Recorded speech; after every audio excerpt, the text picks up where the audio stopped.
Hello दोस्तों, प्रतिमा GS academy पे आप सभी का स्वागत है। दोस्तों, मैंने आप लोगों से कहा था कि सप्ताह में 3 दिन भारत का संविधान और सप्ताह में 4 दिन भारत का इतिहास अब दिया जाएगा। तो दोस्तों, आज से भारत का इतिहास भी प्रारंभ हो गया है। आपको इतिहास के बारे में थोड़ा सा बता दें कि इतिहास क्या है, इतिहास क्यों पढ़ना चाहिए, हमारे भविष्य के लिए वो क्यों उपयोगी है। तो इन सब के लिए हम शुरू करते हैं कि इतिहास है क्या। क्या है इतिहास? तो इतिहास क्या है जब प्रश्न आता है, दूसरा प्रश्न आता है क्यों पढ़ूं, क्यों पढ़ूं। फिर आता है पढ़ूं तो कैसे पढ़ूं।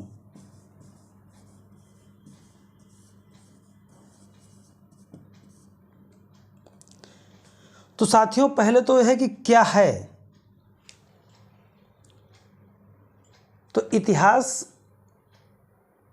वर्तमान का किया हुआ कार्य ही है जो हमें परिणाम देता है, यानी वर्तमान का बीता हुआ कल भविष्य का निर्माण करता है, जिसे हम इतिहास कहते हैं।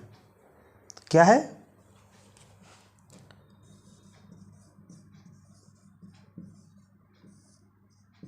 वर्तमान का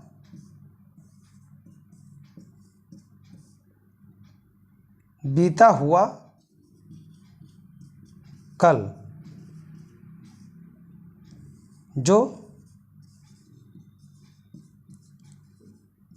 भविष्य का निर्माण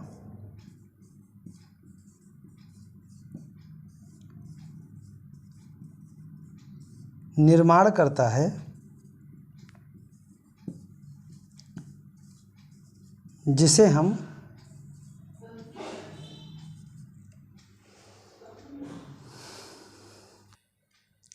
जिसे हम इतिहास कहते हैं।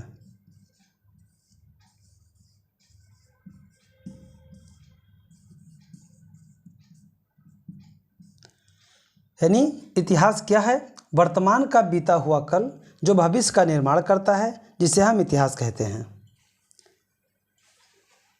तो कैसे?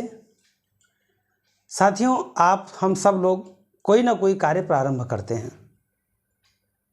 जैसे तैयारी शुरू की गई, तो पहले दिन की तैयारी जब दूसरे दिन में आप जाते हैं तो पहले दिन वाला आपका पास्ट हो जाता है। ऐसे क्रमशः 2 दिन, 4 दिन, 6 महीना, 1 साल जब बीत जाता है,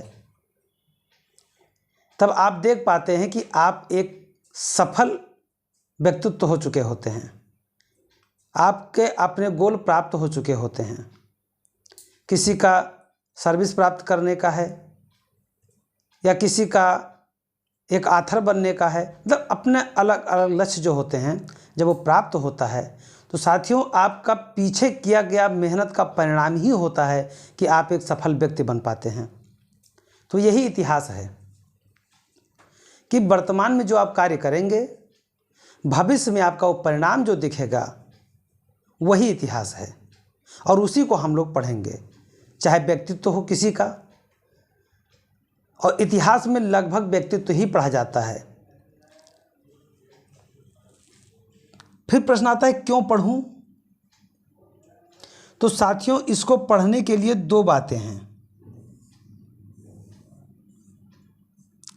पहला कि आप अपने पूर्वजों से ये सीखें कि उन्होंने जो गलतियां की है मैं ना करूं। और दूसरा ये कि अगर आप प्रतियोगी हैं तो आपके एग्ज़ाम के लिए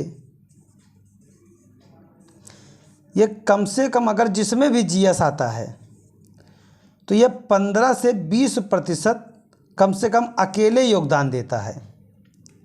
तो इन दोनों वजह से आपको इतिहास पढ़ना चाहिए। तो अब प्रश्न आता है कि कैसे पढ़ूं। तो साथियों, पूरे मार्केट में इतिहास के बारे में बहुत सी बुकें आप खरीदने लगोगे तो ट्रक भर जाएगा, लेकिन इतिहास को इतिहास की भांति मत पढ़िए। इतिहास को एक सीख की भांति पढ़िए, एक कहानी की भांति पढ़िए, तो आपका लगाव बढ़ता जाएगा।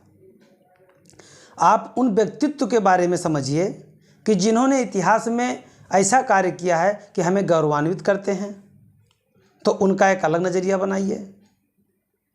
इतिहास में ऐसे भी लोग हैं जिन्होंने इतिहास को एक कायर की भांति प्रस्तुत किया है, उनका व्यक्तित्व एक कायर की भांति है, भीरू की भांति है, कमज़ोर की भांति है, तो उनसे सीख लेते हुए पढ़िए कि मुझे ऐसा कार्य नहीं करना चाहिए। तो इसलिए इतिहास पढ़ने का सही तरीका यही है कि आप कोई भी चीज़ उठाइए तो एक कहानी के भांति समझ करके, और उसको अपने व्यक्तित्व पे क्या प्रभाव पड़ सकता है, इसका हमारे भविष्य से क्या प्रभाव पड़ सकता है, इसका हमारे एग्ज़ाम से क्या प्रभाव पड़ सकता है, इस तरह से आप जब पढ़ेंगे तो इतिहास आपको बोरिंग नहीं लगेगा और इतिहास बहुत बेहतर सब्जेक्ट लगेगा आपको।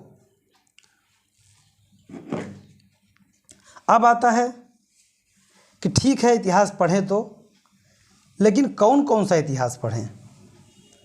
क्या सभी पढ़ना पड़ेगा? पूरे विश्व का इतिहास पढ़ना पड़ेगा? भारत का पढ़ना पड़ेगा? तो साथियों, एग्ज़ाम एक यूपीएससी, यूपीपीएससी, अगर आप ये दोनों एग्ज़ाम देते हैं तब तो आपके 4 कामा: एंशिएंट हिस्ट्री, मेडुअल, मॉडर्न और वर्ल्ड, यानी प्राचीन इतिहास, मध्यकालीन इतिहास, आधुनिक इतिहास और विश्व इतिहास, आपको चारों पढ़ने होंगे।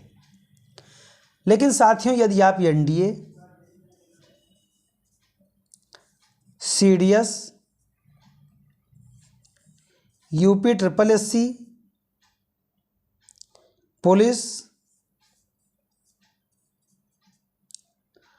या अदर कोई वनडे एग्ज़ाम आप देते हैं, तो साथियों इसमें आपको भारत का इतिहास ही केवल पढ़ना है।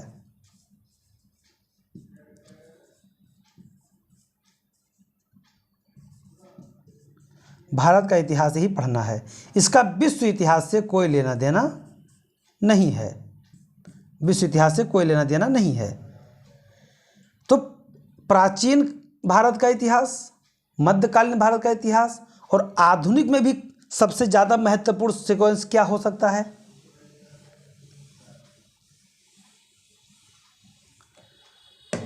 तो साथियों, किसी भी एग्ज़ाम में यदि 20 क्वेश्चन 20% अगर प्रश्न इतिहास से आता है,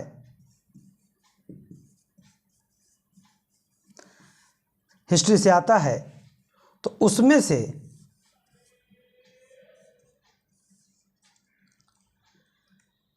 4 से 5% आता है, 4 से 5% आता है एंशिएंट से,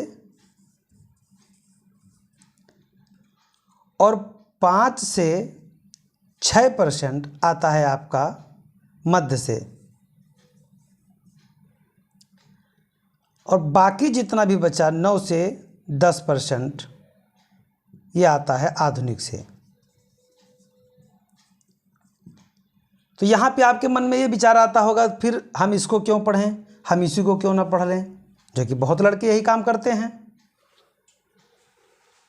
तो साथियों, किसी भी एग्ज़ाम के लिए केवल बड़ा ग्रुप को कैच के लेना सही नहीं होता है। हाँ ठीक है, 2-4 पॉइंट को, 2-4 सब्जेक्ट को ऐसे मजबूत कीजिए, कोई 100% नहीं करके जाता है, लेकिन आप कोई भी पोर्शन मत छोड़िए। कहा गया है कि बर्बाद गुलिस्ता करने को बस एक ही उल्लू काफ़ी है, हर डार पे उल्लू बैठा हो, अंजाम गुलिस्ता क्या होगा। तो साथियों, किसी भी एग्ज़ाम के लिए किसी भी सब्जेक्ट को इग्नोर नहीं करना चाहिए। एक ना एक दिन आपको पढ़ना सब पड़ेगा, या तो आप बाहर हो जाओगे। बराबर बेटे सबको दीजिए। हाँ, जब रिवीजन का समय आए, एग्ज़ाम के 1 माह पहले का जब समय आए तब आप उन सब्जेक्टों को, उन पोर्शन को ज़्यादा तवज्जो दीजिए जो आपका ज़्यादा मजबूत है, जिससे आपका ज़्यादा से ज़्यादा रिवीजन हो सके। तो साथियों, ये रहा हमारा इतिहास क्यों पढ़ना चाहिए, कितना पढ़ना है। और आप लोग आगे से जितने भी क्लासेस इसके आएंगे कंटिन्यू करते जाइएगा। यहीं पे मैं अपने इंट्रोडक्शन क्लास को समाप्त करता हूँ। जय हिंद, जय भारत, धन्यवाद।